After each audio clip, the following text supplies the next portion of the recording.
The alarm clock blares, 6:17 a.m., but Alex Evans no longer startles. The sound is a dull metronome now, a heartbeat counting down the seconds until the world resets.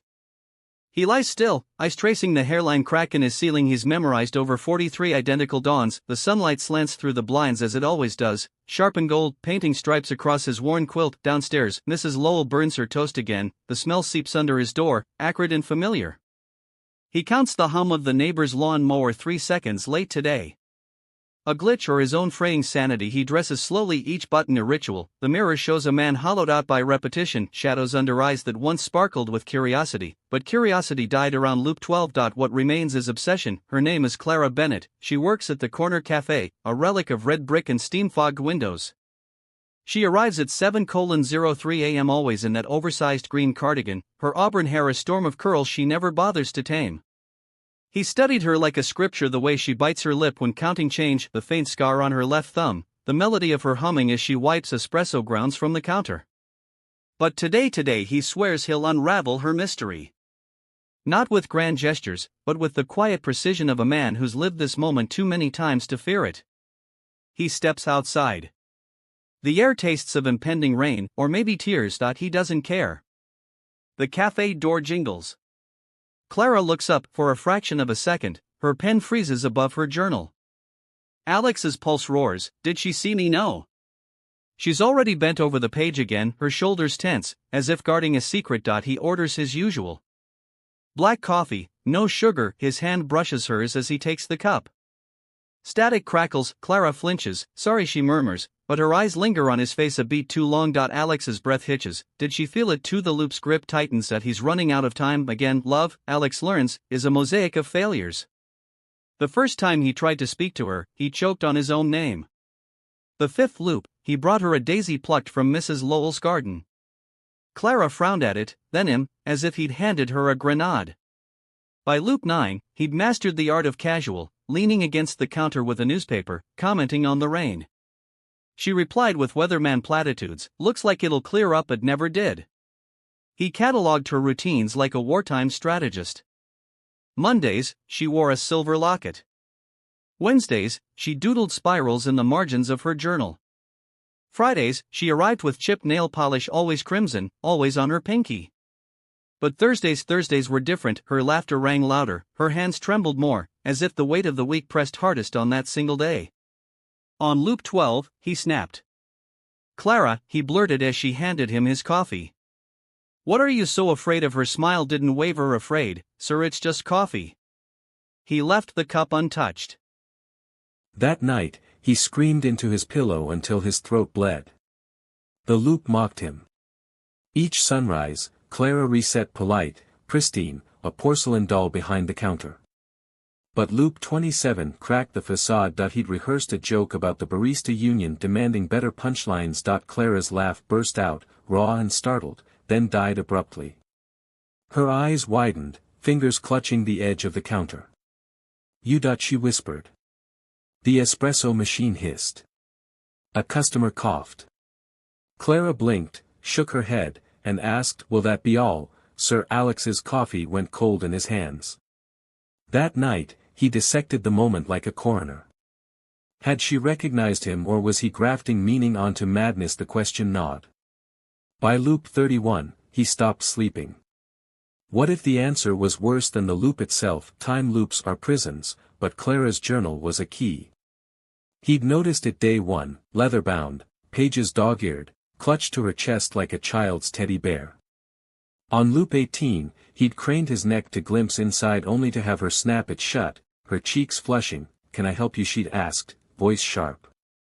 Shame burned him for days.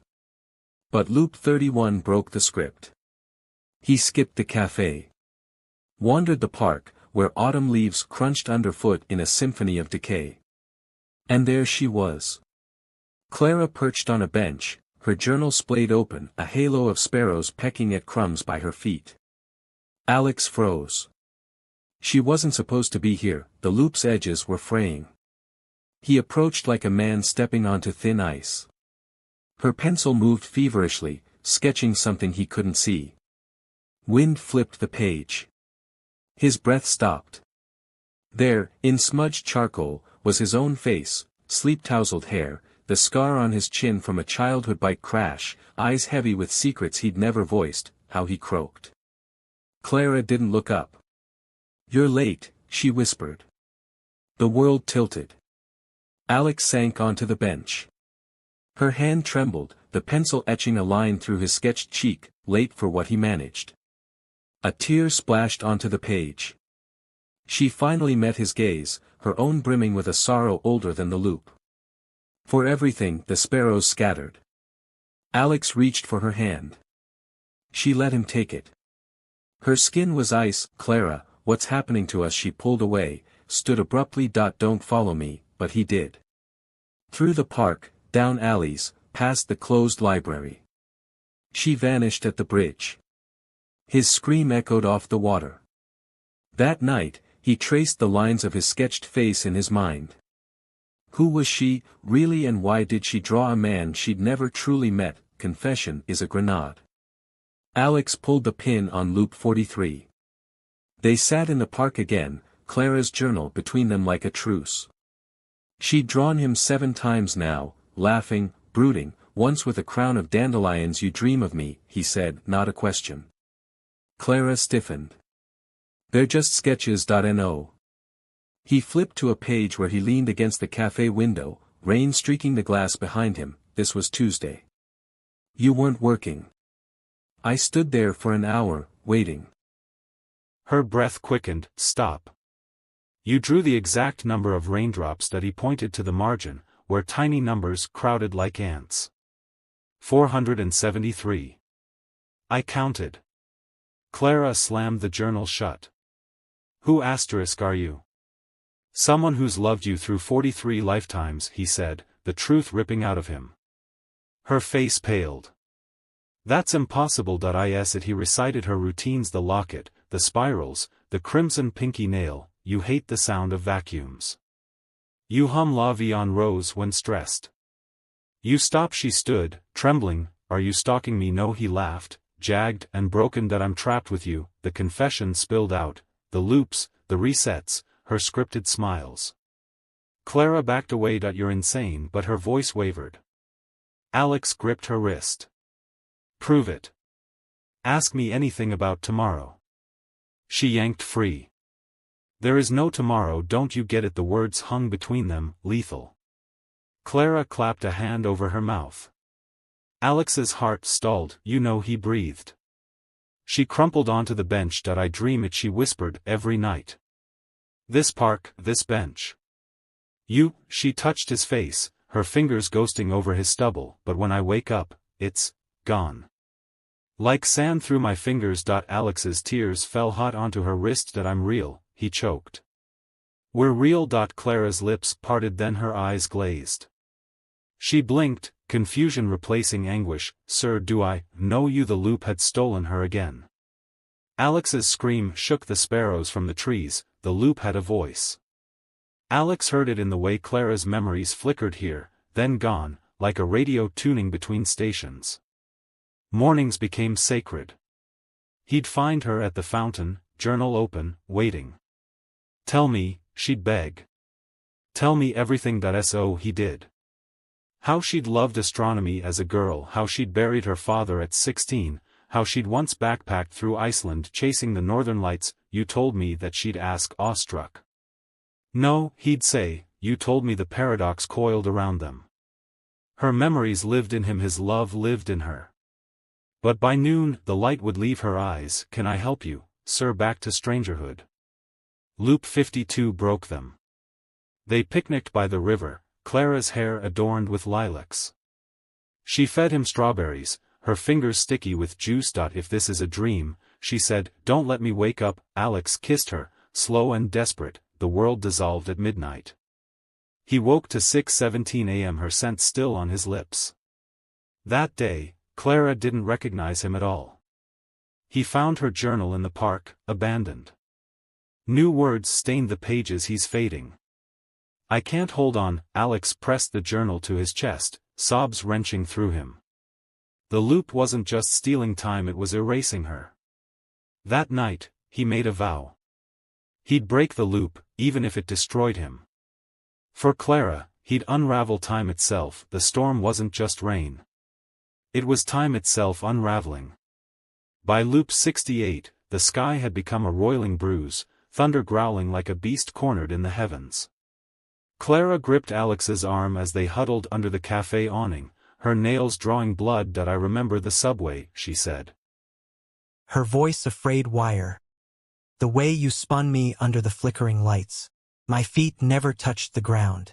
Alex stared that they'd done that on loop 44. A reckless, giddy dance after she'd remembered his name for the first time.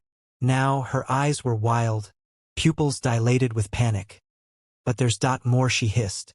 "A beach, salt in your hair. You held me while I cried. Why can't I?" A crack of lightning split the sky. Clara recoiled, her hands flying to her temples. "Seeding me, Alex." Piece by piece, he pulled her close. Her heartbeat a frantic bird against his chest. "I won't let it," he swore. But the storm laughed. That night, he defied the loop's oldest rule: never stay awake. Let the clock tick past midnight. Let the vertigo claw at his skull. Let his vision blur as the walls melted into static. He woke at 6:17 a.m., gasping, his sheets soaked with sweat. The storm was gone. So was Clara's fear. But her journal lay on his nightstand, open to a page he'd never seen: a sketch of them kissing under a street lamp. Rain frozen mid-fall like shattered glass. A date scrawled beneath: March 14, 2022. The day Clara Bennett died. Love, Alex discovered, could be a scalpel. He dissected the loop with clinical rage. Loop 8, N9. He kissed her in the café's storage room, desperate to jolt her memory. She slapped him, then wept, then kissed him back, a collision of teeth and guilt. The loop reset. Loop 93, he screamed at her, accused her of theft, shattered a mug at her feet. She called the police, her face a mask of terror. By sunrise, she'd forgotten. Loop 97, he arrived with armfuls of lilacs, their purple blooms trembling like frightened hearts. Clara buried her face in them, sobbing. "They're my favorite," she whispered. "How did you know?" But by noon, the flowers wilted to ash in her hands. "I'm a ghost," she said, staring at her fading fingers. "And you're making me haunt you." That night, Alex tore through the library's archives, fingers black with dust. Obituaries, medical records, a single photo of Clara in a hospital gown, dated March 15, 2022. Leukemia, the caption read. His coffee cup shattered on the floor. The loop wasn't a mistake. It was a tomb, her tomb. He'd been clawing at the walls of her coffin for 97 days. When he returned to the café at dawn, Clara was humming La Vie en Rose, her cheeks flushed with borrowed health. "Morning, stranger," she chirped. Alex vomited in the alley. Madness has a texture. By loop 112, Alex could taste it coppery, like blood on a bitten tongue. He stopped shaving, stopped eating. The city became a labyrinth of clues only he could see. A graffiti tag by the bridge: "Time is a debt." The old man in the park, feeding pigeons rancid bread she owes, We all do. Even the sparrows mocked him, their chirps sinking to Clara's name. He avoided the café, couldn't bear her vacant smile, the way she'd parrot, cream or sugar, as if they hadn't shared 1,000 yesterdays. Instead, he stalked the river, screaming at the current. "Take me instead, take me, take me, take me." The water didn't answer. But the journal did. On loop 121, he found it floating in the shallows, pages bloated with river filth. New words surfaced as it dried. "You're asking the wrong question." That night, he burned his own initials into his forearm, AA brand, to ground him. The loop erased it by dawn. But the pain remained. The knock on loop 129 was a gunshot. Alex wrenched the door open, and there she stood, Clara, drenched and trembling, the journal clutched to her chest like a life raft. "I found this under my pillow," she said, thrusting it at him. Pages pulsed with symbols, Fibonacci spirals devouring their tails, eclipses bleeding into fractals. In the margins, equations in a hand: either there's delta E equals minus delta mu nu x nu. "It's physics," Alex breathed. "General relativity. Time dilation." Clara stepped inside, rainwater pooling at her feet. There's more. She flipped to the center a sketch of two hands clasped, veins glowing like galactic filaments. Beneath it, the bridge at midnight. Bring the storm. Alex's hands shook. This isn't your writing. No, Clara said softly. But it's yours. He recoiled. The script was his, or a version of it, warped by years he hadn't lived. That night, they hunched over the journal, decoding obsessively. Clara's fingers brushed his, cold but steady. I'm not scared, she lied. Alex traced a symbol, a serpent eating its tail. We're going to break it, he said. Or die trying. She kissed him then, not like a goodbye, but a vow. Midnight on loop 147 tasted of ozone and hubris. The bridge loomed ahead, its iron bones creaking in the wind. Clara's journal glowed in her hands, the sigil on its pages radiating a cold, blue light. It has to be tonight, she said. The stars are aligned. See, she pointed to Orion's belt, the stars smeared into commas, as if the sky itself were sweating.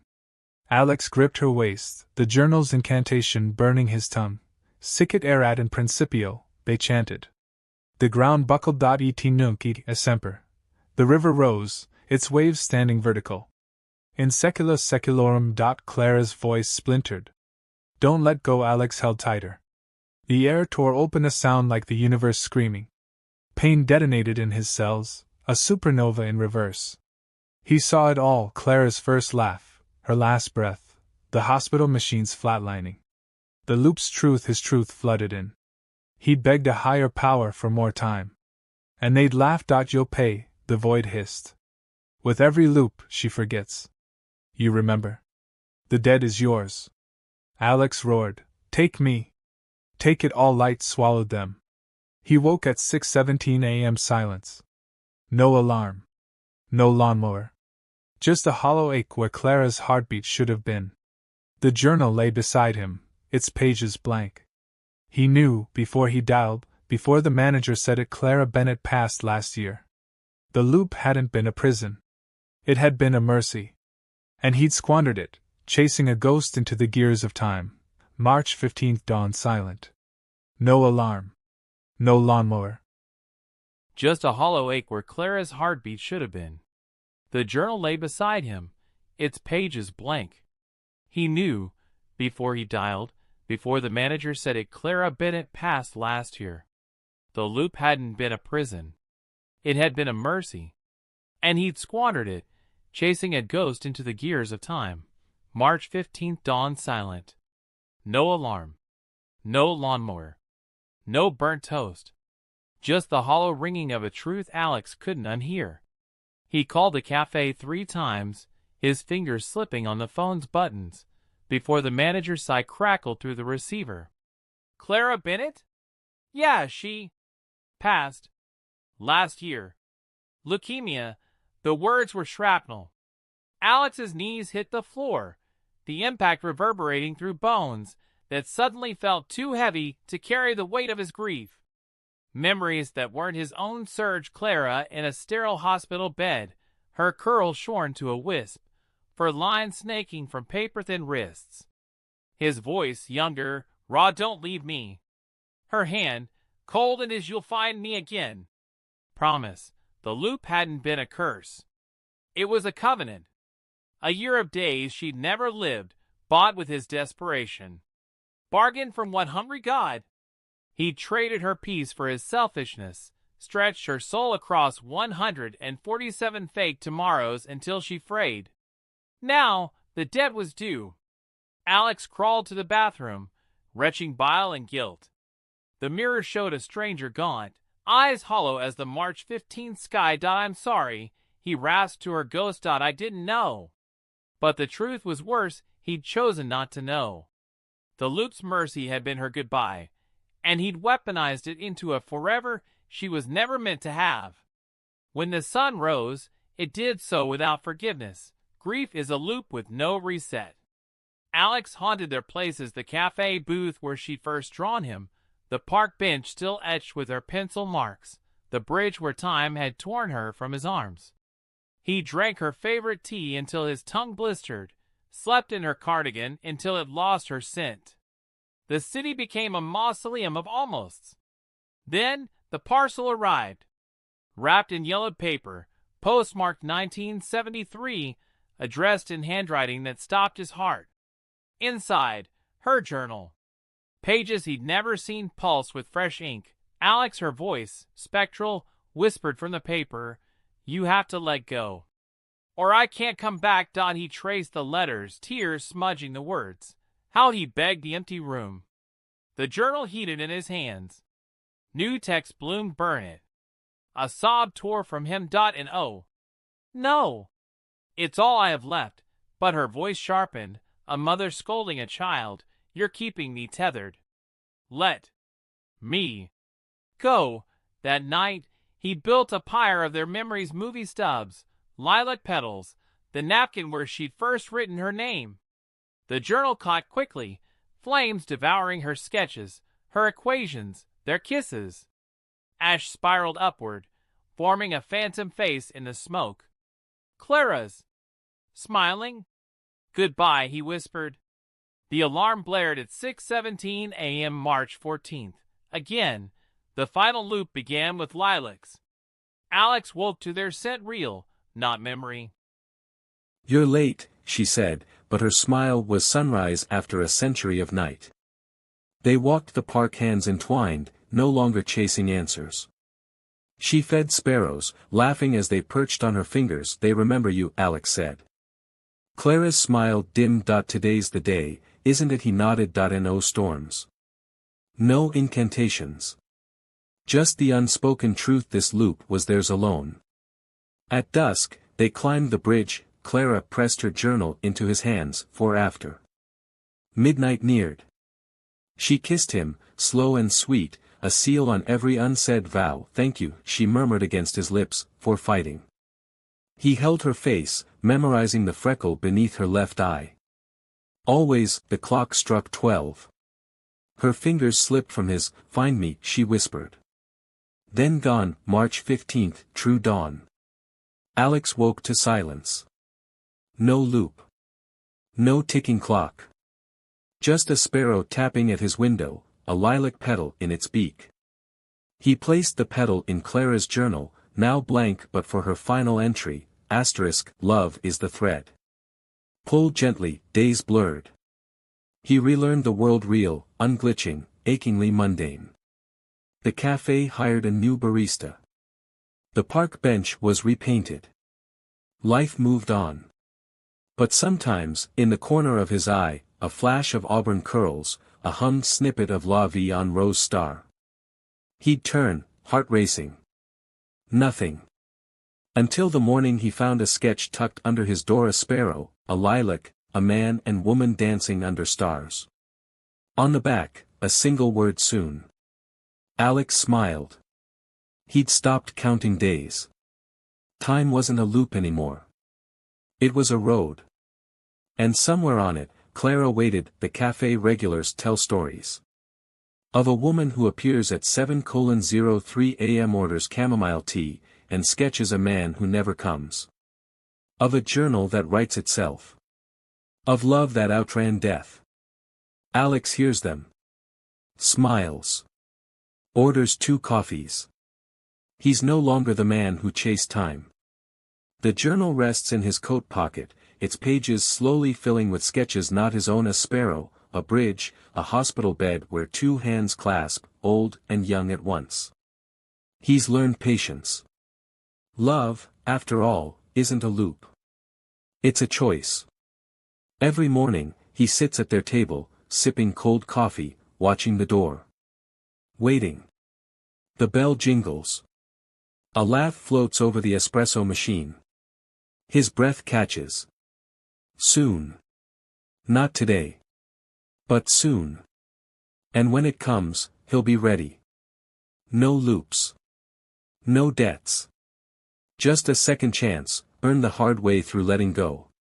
The journal's last page whispers it: love is the only time that matters. Alex believes it now.